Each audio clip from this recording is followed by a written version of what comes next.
When I began to contemplate the idea of retiring from my career, I experienced anxiety around the idea of not working every day.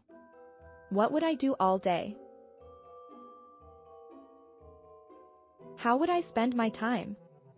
I was lucky enough to have been in a career and with a company that I absolutely loved.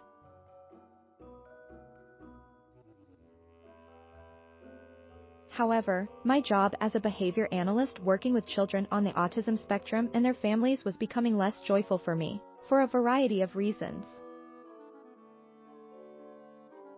I was experiencing chronic back pain. And I was at a point in my life where I wanted to spend all of my kid time with my grandchildren. Still, seeing the grands was not going to be a daily event. So, how would I spend my days if I left my job? I reflected on this question and decided that this would be the time for me to do the thing I'd wanted to do since I was a little girl. I would write. Specifically, I would create content for women like myself who were trying to figure out who they were and what they wanted to do on this side of 50. It's been a journey. I've made mistakes and learned some things. I started Life Balance after 50 and began writing blog posts and live content centered around "It's not too late and we are not too old to do big things."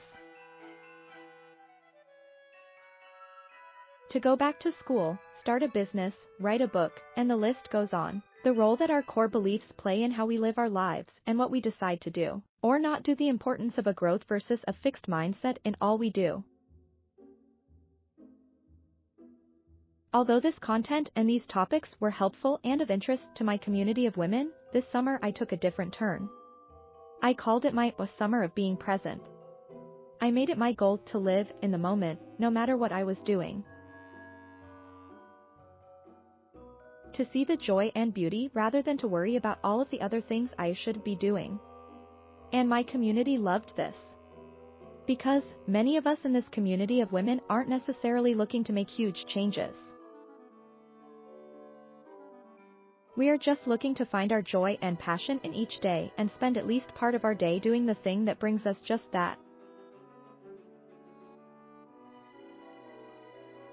For some of us, changing a small habit is a game changer. Many of us in this community are just looking to have some structure and control over where our days take us.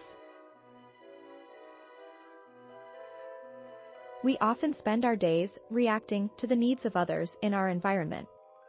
Carving out and scheduling me time that you honor can help with this. Scheduling time each day to reflect, meditate, or journal. Time to take an outdoor walk every day. Time to read for pleasure. Creating or changing a new habit can have a domino effect on our days and weeks when we honor it and stick with it. Others might want to look at the big picture for these women. Reflecting on how our priorities and values may have changed through the years is helpful. Maybe you want to think about what your mission statement is on this side of 50. This can provide you with a big picture look at each day as you move forward. Having a good idea of what your priorities are can help you decide who and what to say no to so that you are spending more time on the things and people that matter. Some reflection ideas to get you started. Taking quiet, focused time to really reflect and journal out your ideas is key during this process. As you consider the reflections listed, it is important that you do not censor yourself. Thanks for watching. Please subscribe.